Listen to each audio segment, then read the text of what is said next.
Irashaimase! Hello and welcome to Fitaris' Kitchen. I'm your host, Chef Fitaris. It's time once again for Shoot 'em Up Saturday, and on the menu this week we have Black Widow Recharged, a re-imaged Atari retro classic. What kind of taste will it have? Let's get cooking and find out. From publisher Atari and developers Atom Vision Studios and Sneaky Box, Black Widow Recharged released for most major platforms in late October of 2021, really just in time for Halloween, and I feel like this is a title that has a great Halloweenish vibe to it, as you play the role of a Black Widow defending your web. Definitely some light Halloween theming there.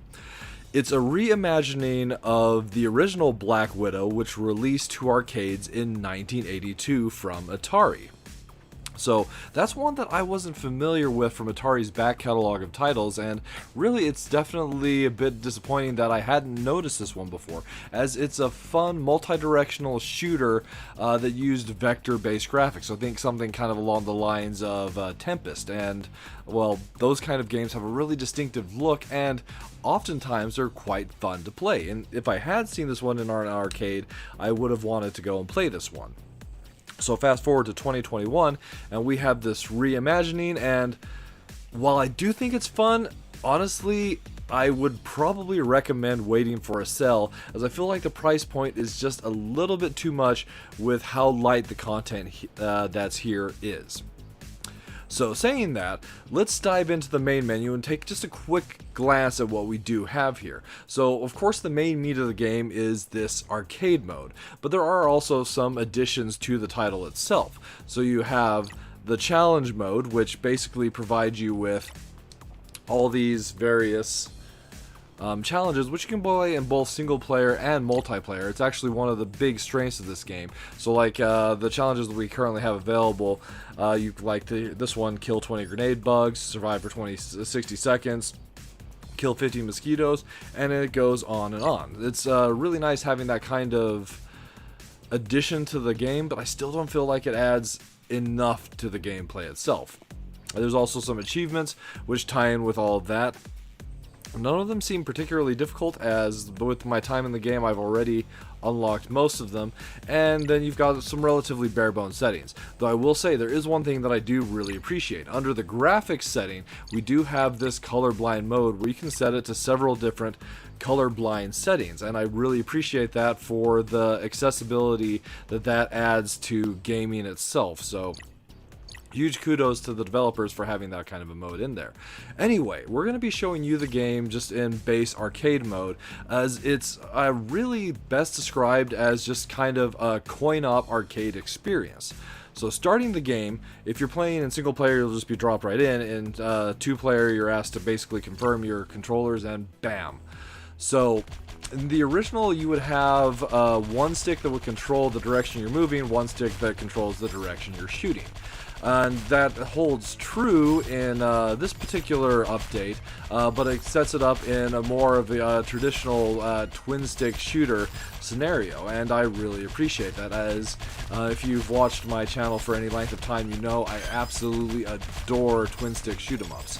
So as I mentioned, we play the role of Black Widows, defending our web from an onslaught of mosquitoes and hornets. So some of the insects I could believe, but others it's a little bit questionable, like that these insects would be assaulting a spider's web. So your basic controls are just as I was saying with the twin stick. We move with the left and we control the direction we're firing, as well as firing with the right stick. There is the ability to play with it turned with twin stick mode turned off, but that would just mean you'd be rotating your spider using the face buttons, and it would get a little bit tricky.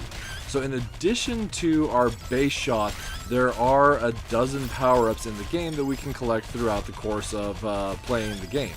And we'll see several of those ones show up throughout the course of our run.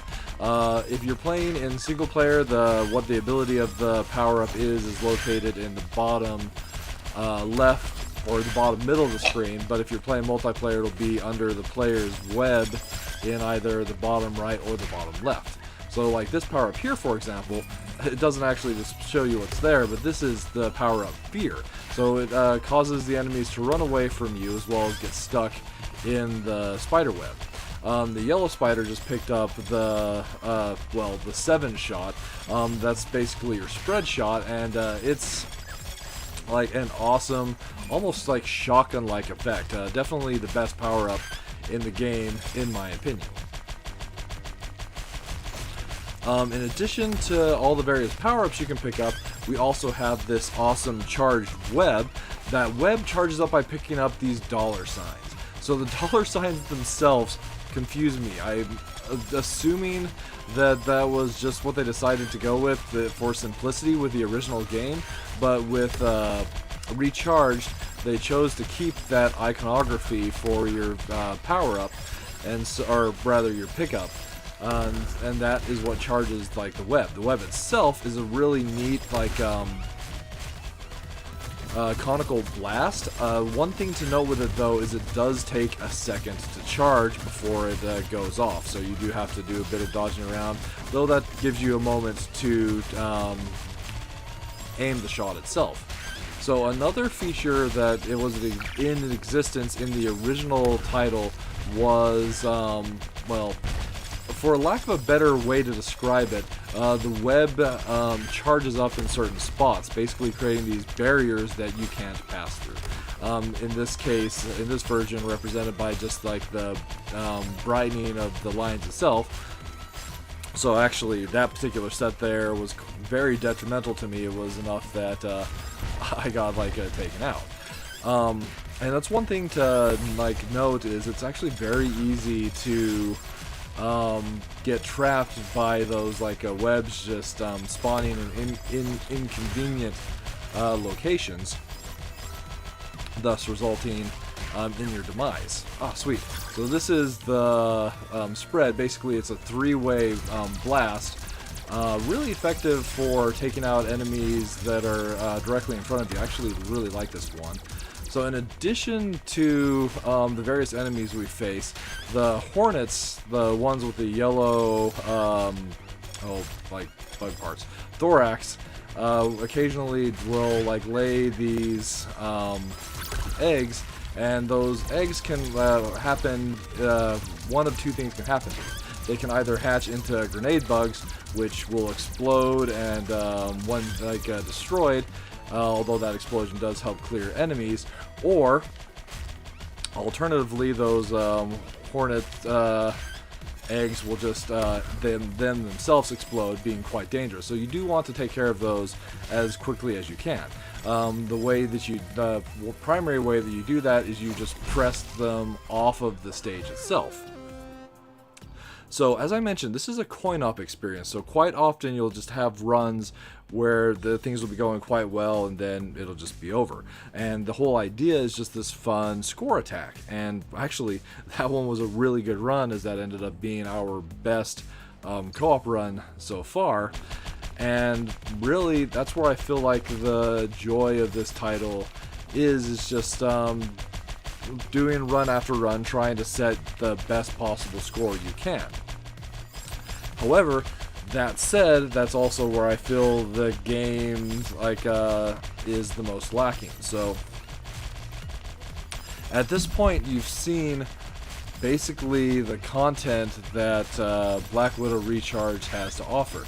So it's a fun experience that definitely harkens back to an arcade-like feel, but really, as in an arcade, you would only be throwing a couple quarters into the machine, play a couple rounds, be happy with it, and then move on, unless, of course, this will happen to go and be your score attack title of choice.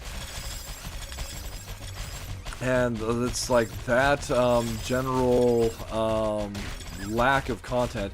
That's why I would I do recommend this title, but also why I recommend waiting for a sell, as I feel like the price point is just a little bit high for that kind of an experience. And that's basically Black Widow Recharge served up for your enjoyment. So yeah, the minus flavor here is just basically the lack of staying power that a title like this one would have. It's fun to dive in and see what kind of power-ups there are, like this one, the slowdown, and the various other like weapons that we can get. But at the end, it's basically the one stage that just has rotating walls with the same enemies after a while and just some changing color schemes. But on the plus side, it is really neat to see that kind of arcade classic re-imaged for modern platforms, even if the presentation is relatively bare bones. And the inclusion of the co-op, I think, is what really makes this title. Being able to just pick it up and play it with a partner adds so much to it, including the ability to actually survive for a reasonable amount of time. As one thing that's available in co-op mode that isn't available in the single-player mode is the ability to revive. As when you're playing by yourself, just one life lost and it's already game over. Well, alright, that'll just about do it for this week's episode of Shoot 'em Up Saturday. As always, I want to thank you so much for joining us this week. I want to wish you a happy Halloween if you happen to be watching this the weekend that it airs. And I hope you have a great week, and we'll see you next time.